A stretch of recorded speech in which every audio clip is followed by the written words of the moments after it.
Hello, welcome back to another one of my video on my series on why are comic books so addictive. And today we focus a little bit on Silver Age.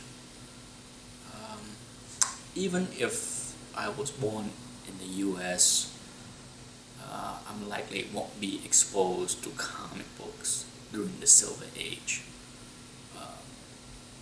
I was born in 1966, but by the time I'm old enough to read, I'm likely would start be my Bronze Age books.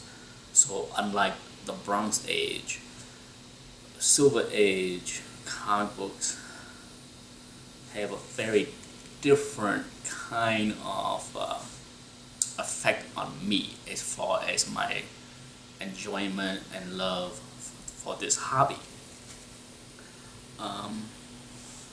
What's as most of you already know, the Silver Age basically started, for most people, most historian would say, the relaunch of the Flash on Showcase number 4, as well as a reboot of Green Lantern for Showcase 22 would be, the start of the Silver Age, which there's no reason for me to disagree. But that's the start of the Silver Age. And the however, the biggest jump of the Silver Age would be, of course, the launch of the Fantastic Four, which Team Stanley and Kirby again, and the launch of the Marvel Universe. That is by far the most recognized Silver Age period. Even though the relaunch of the reboot of Hal Jordan, Green Lantern, as well as Flash took place a few years before. But really, it's for most people, when they're talking about Silver Age, you're talking about the launch of the Fantastic Four, the launch of Amazing Spider-Man, X-Men, Thor, you name it. That was between 61 and 63. It was an amazing 3-year period that I can't imagine what it was like to be a collector. If you were a teenager that was in the hobby already, collecting, for a few years, and you see those comic books on the stand, it must have been an amazing time to see such a fresh take on comic books. Because we're talking about, comic books have been around for 25 years plus as far as superheroes, with the introduction with Superman and Batman. But what's happened with the Fantastic Four and Spider-Man and Thor and Iron Man and the Avengers, Hulk, you name it. The period of creation was wow.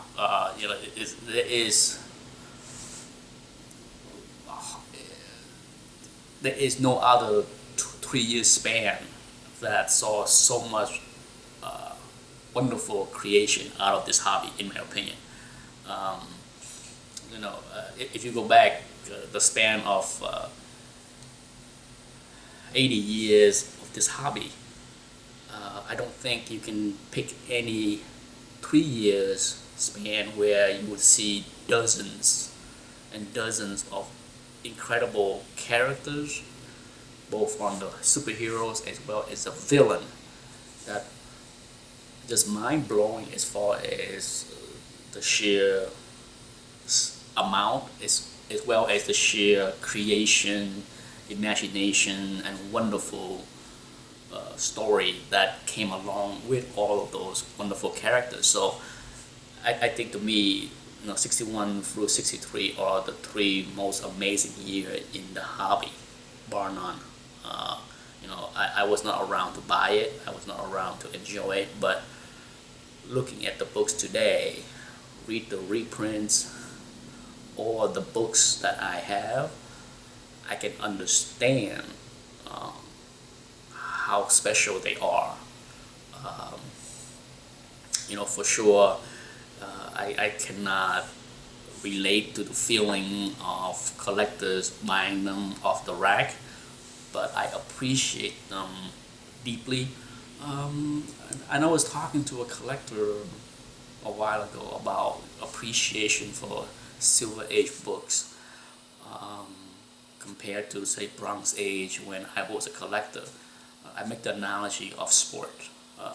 For example, I'm old enough to be able to enjoy, say, for example, football. I was old enough, I'm lucky enough to be around to enjoy, you know, watching Barry Sanders or Walter Payton or Eric Dickerson run the football and appreciate how wonderful they were live, watching them playing live.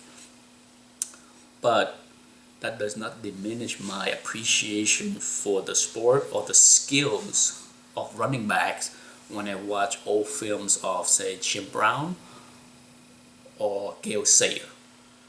Probably my two favorite running back prior to what we have today in the modern age of football. And so when I watch the old film of Jim Brown and Gale Sayre, I can't help but be amazed at their skills level. It would be impossible and unfair to compare Jim Brown, Gale Sayre to, say, Eric Dickerson, Walter Payton, or Barry Sanders. I never enjoy watching or listening or participating in debates when people say, "Oh, this is guy's better, that guy's better, this and that." It's impossible. Jim Brown played in an era where not that many people lift weights yet, but he was so awesome. Imagine if he was, who knows, if he was playing in today's football with his born gift, physical skills, and if he lift weights and eat supplements and all the other stuff, who knows how amazing he would be. Who knows, so it would be silly to sit here and say, oh, Walter Payton was the greatest running back of all time compared. It's apple and orange to me. The only thing that they are in common is the title of their position, running backs. Other than that, it's a different era, different time. Everything's different, so you can't really compare their greatness. They're all great. Okay, that's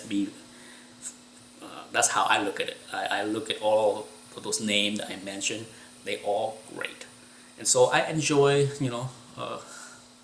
watching Gale Sayers or Jim Brown footage as much as I enjoy flipping through a Silver Age book. It's a different era of time, different view of the world,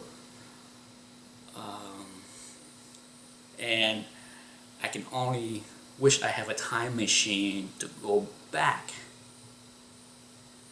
to enjoy those books when they were fresh off the rack, because it is not the same for us to sit here now, or for me to sit here now and enjoy, say, flipping through a Fantastic Four #1 or Amazing Fantasy 15 and have the same kind of amazement as I would if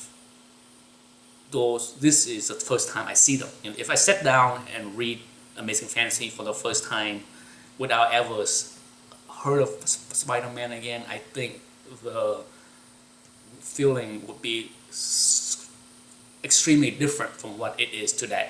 Okay, so the appreciation for Silver Age comic books, part of it for me is almost like the longing, the wishing that I see on read these books and characters for the first time without knowing what happened to them today or in the 70s or 80s or 90s. It's just, that's a nostalgia that came with collecting and reading Silver Age book for me, because I always, part of me in the back of my head always wonder like how great would they have been, how much greater would they have been if this is the first time I read them and see the characters. So that's my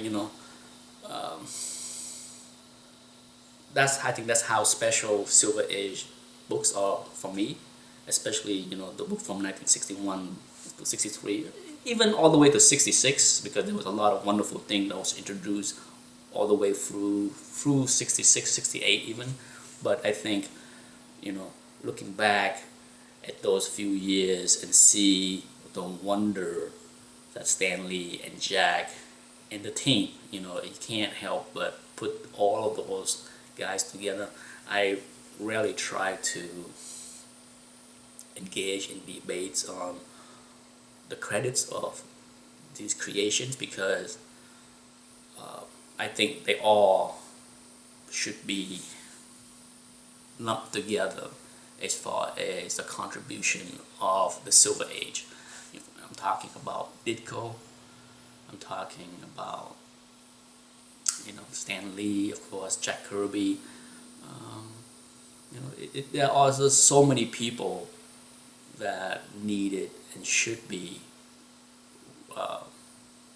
commended for the creation of the genre. So it's unfair to me to say that Stan Lee was the man that did everything. He's part of the team, in my opinion. No doubt he's a big part of the team, but you can throw in Jack and Steve right in the mix as far as part of that wonderful team that brought us the world that we really enjoy today. One of the things that I appreciate about the Silver Age that bring a lot of nostalgia to me is simple, short story. There are places for long arc of multiple issues. I'm a big fan of that, as well as short story. When you're looking at the Bronze Age, you tend to see a lot of longer story arc, but when you're talking about Silver Age, no doubt the majority of the stories and books were done in one book. Every issue was a simple story, and I think it would have been fun to collect at that time, because one of the things that drove me crazy when I was collecting in the Bronze Age was, when you read a book and it was great, you had to wait 30 days to see what's going on with the story, and that drove me crazy. I mean, I'm impatient, so I wish I could binge collect and binge read a story instead of have to wait 30 days and then for example, the Dark Phoenix saga for the Bronze Age lasted 7-8 issues. It would take a long time to get to the end of that story. Sure, the anticipation is part of the fun, I guess, but for me, there's something to said about simple story that you can sit down, flip through, and enjoy in 5 to 10 minutes and be done. And that's what the Silver Age offer for the large part. Sure, you start to see multiple issue story arc starting to take shape in the Silver Age, but not often. For sure, one of the more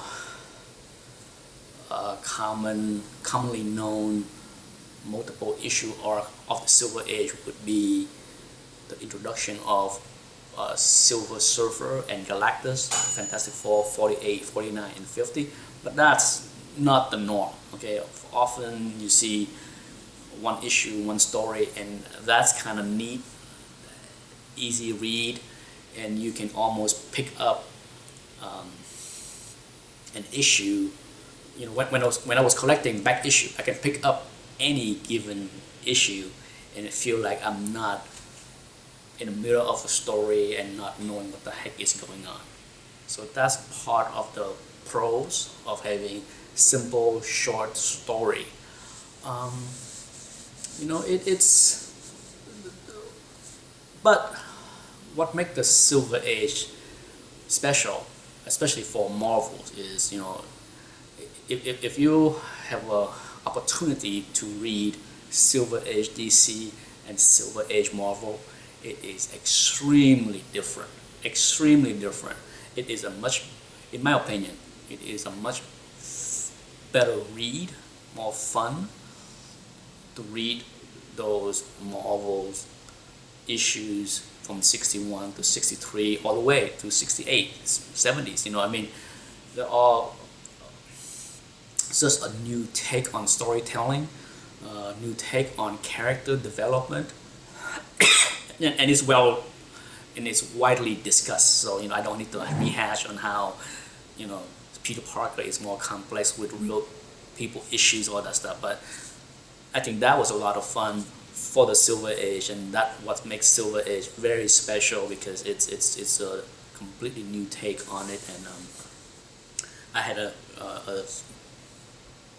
recent discussion with a non-collector friend, and he was asking me about what is it that make comic books so addictive and fun for me. And I told him, excuse me, the story in the comic books, I refer to comic books similar to soap opera. It's an ongoing thing, so it's just not a issue. When you read comic books, you read a series, it's ongoing, that can go on for days and days and days and months and months and months.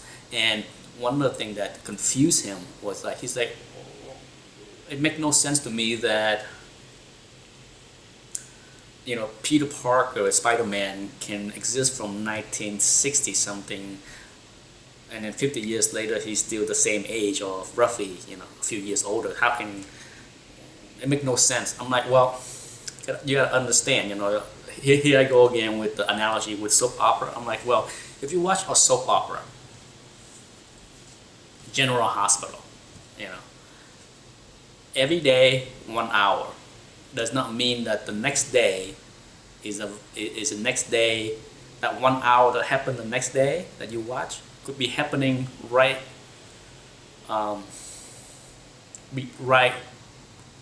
after the 1 hour that you watched the previous day. So the whole event of the whole week could be taking place in 5 hours of that day. So you can't look at comic books age as if a person, Peter Parker, from issue number 1 going on to issue number 2, that could be another month of his life.